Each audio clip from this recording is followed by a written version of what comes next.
असुर जाति झारखंड और बंगाल में पाई जाती है। इस जाति के लोग खुद को महिषासुर के वंशज मानते हैं। महाभारत काल में झारखंड मगध के अंतर्गत आता था और यह बाहुबली जरासंध के आधिपत्य में था।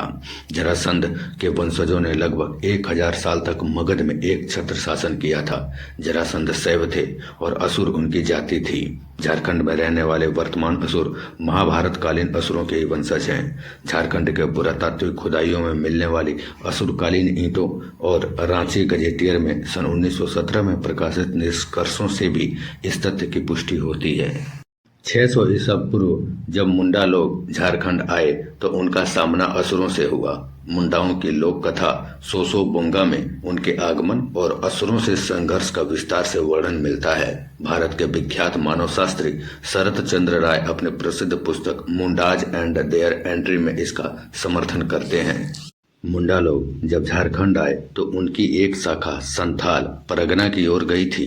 इन लोगों को आज संथाल के नाम से जानते हैं, जबकि दूसरी शाखा रांची की पश्चिमी घाटियों में चली गई थी। रांची की ओर जाने वाली शाखा मुंडा कहलाई। बाद में ये मुंडा लोग ही असुरों से भिड़े। बाद के इतिहासकारों के अनुसार लगभग 1206 ईस्वी में उराव कर्नाटक की ओर से नर्मदा के किनारे किनारे विंध्य और सोन की घाटियों में होते हुए रोहतासगढ़ पहुंचे, जहां उन्होंने राज किया और फिर अपना राजपाट खोकर पराजित होने के बाद रांची की ओर आ गए। तब उनका सामना मुंडाओं से हुआ। उरांव के आने के बाद मुंडा लोग दक्षिण की ओर चले गए। यह इलाका आज का खूंटी क्षेत्र है, जहां मुंडाओं की बहुलता है।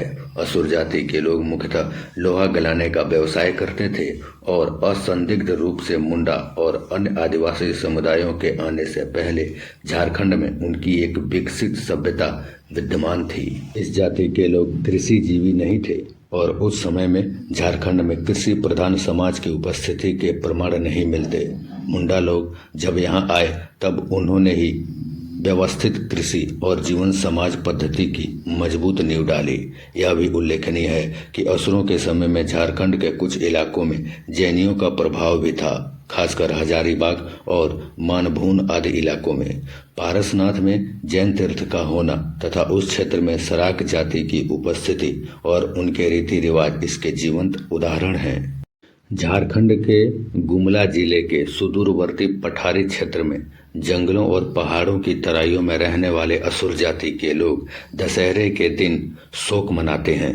नवरात्रि और विजयादशमी के अवसर पर जब पूरा देश हर्ष और उल्लास में डूबा रहता है, तब झारखंड के जंगल व पहाड़ों से अटूट रिश्ता बनाकर बसने वाले असुर जाति के लोग अपने आराध्य देव महिषासुर के वध से दुखी होकर शोक मनाते हैं। इस दिन वे न तो एक दूसरे के घर मेहमान नवाजी करते हैं और न ही नए वस्त्र पहनते हैं। वे इस दिन महिषासुर के शोक के विशेष पकवान भी नहीं बनाते।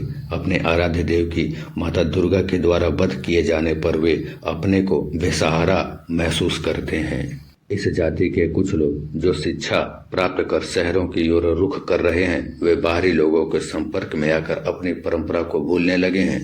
लेकिन गांव में रहने वाले असुर आज भी अपने पूर्वजों की परंपरा को सजोकर रखना अपना धर्म मानते हैं।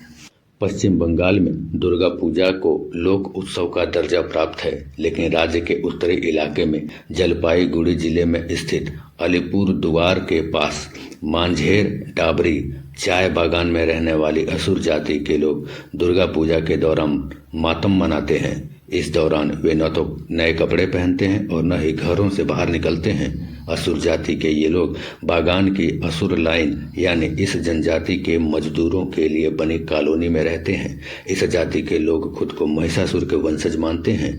उनमें इस बात का गुस्सा है कि माता दुर्गा ने ही महिषासुर का वध किया था। यही कारण है कि पूरा राज्य जब खुशियां मनाने में डूबा होता है, तब ये लोग मातम मनाते हैं। इस जाति के बच्चे मिट्टी से बने शेर के खिलौनों से खेलते हैं, लेकिन इन खिलौनों में से किसी भी शेर के कंधे पर सिर नहीं होता।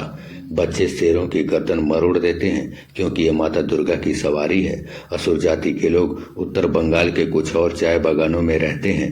100 साल से भी पहले चाय बागानों के ब्रिटिश मालिक इनको छोटा नागपुर इलाके से यहाँ लाए थे।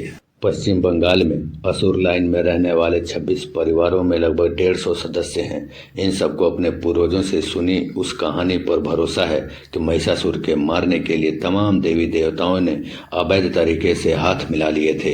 इस जनजाति के लोग पूजा के दौरान अपने तमाम काम रात में निपटाते हैं। दिन में तो वे बाहर कदम तक नहीं रखते। अपने पूर्वजों की इस परंपरा का असुर जाति के लोग आज भी सम्मान करते हैं।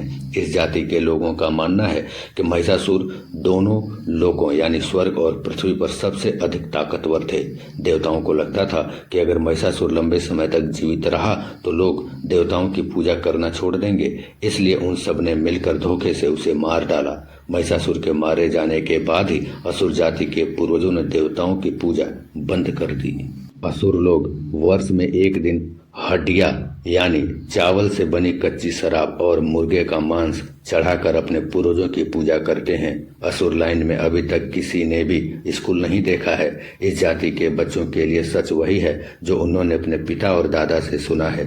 इन लोगों के खाने पीने की आदतें भी आम लोगों से काफी अलग है।